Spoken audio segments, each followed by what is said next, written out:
Welcome back to my MSI math technical channel. MSI math technical চ্যানেলে নবম দশম শ্রেণীর ত্রিকোণমিতি অধ্যায় 9.2 অঙ্ক নম্বর 20 সমাধানে সবাইকে স্বাগত জানাচ্ছি।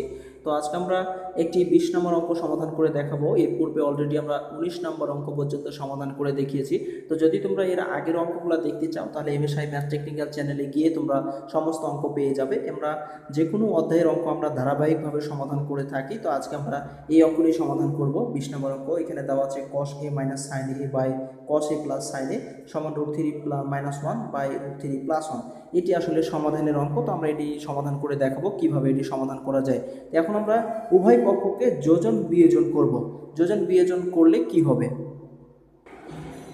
উভয় পক্ষকে আমরা কি করলাম? যোজন বিয়োজন করি। অর্থাৎ যোজন মানে হচ্ছে যোগ, যোজন মানে হচ্ছে উপরেরটা যোগ নিচেরটা, আর বিয়োজন মানে হচ্ছে উপরেরটা বিয়োগ নিচেরটা। তো সেটাই করেছি আমরা। উপরের সংখ্যা ছিল এটা, যোগ যোজন মানে যোগ, তো এটা যোগ চিহ্ন দিয়ে নিচেরটা, আবার উপরেরটা বিয়োগ নিচেরটা, উভয় ক্ষেত্রেই কিন্তু আমরা যোজন বিয়োজন করেছি। তো এখানে আমাদের কি হচ্ছে? এখানে আমাদের মাইনাস সাইন এ আর এখানে প্লাস সাইন এ কেটে যাচ্ছে, কেটে দিলাম। আর নিচে কি হচ্ছে? নিচে হচ্ছে আমাদের মাইনাস কস এ আর এখানে প্লাস কস এ, এটা কেটে যাচ্ছে। আর এখানে কি হচ্ছে? এখানে আমাদের প্লাস 1 মাইনাস 1 কেটে যাচ্ছে, আর এখানে হচ্ছে মাইনাস √3, এখানে প্লাস √3 কেটে যাচ্ছে। তো এখানে আমাদের থাকছে একটা কস এ, এখানে একটা, তাহলে কটা হবে? 2 কস এ, অর্থাৎ 2 কস এ থাকবে। আর এখানে আমাদের মাইনাস 2 সাইনে থাকছে, একটা সাইনে আর এখানে একটা সাইনে মাইনাস 2 সাইনে। আর এখানে আমাদের 2√3, আর এখানে থাকবে আমাদের কত? মাইনাস 2। এটা এখন আমরা লিখবো। তো হিসেব করে আমরা পেলাম যে 2 cos a by minus 2 sine A, আর এই পাশে আমরা হিসাব করে পেয়েছি 2√3 বা মাইনাস 2।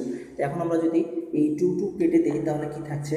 আমরা এখন এখানে এই 2 কেটে দিলাম, এই 2 কেটে দিলাম, এখানে এই 2 কেটে দিলাম, এখানে এই 2 কেটে দিলাম। তো এখন আমাদের থাকবে এখানে minus cos a by sine A, আর এখানে মাইনাস √3 থাকবে। তো এখন আমরা এটা লিখবো। তো উভয় পক্ষ থেকে এখন আমরা কি করতে পারি? উভয় পক্ষ থেকে আমরা এই মাইনাসটাকে আউট করে দিতে পারি। অর্থাৎ -1 দ্বারা যদি আমরা গুণ করি তাহলে উভয় থেকে মাইনাস কি হয়ে যাবে? বাদ হয়ে যাবে। তো এটাই করলাম আমরা, উভয় পক্ষকে -1 দ্বারা গুণ করলাম। তো গুণ করলে কি হয়ে যাবে?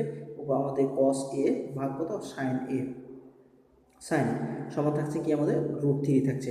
তো আমরা জানি যে sine by cos by sine সমান আমরা কি জানি? কস বাই সাইন সমান আমরা জানি কট। তো আমরা এখানে লিখতে পারবো যে কট, আমরা এটা কট লিখতে পারবো। কট এ সমান হচ্ছে কত? √3।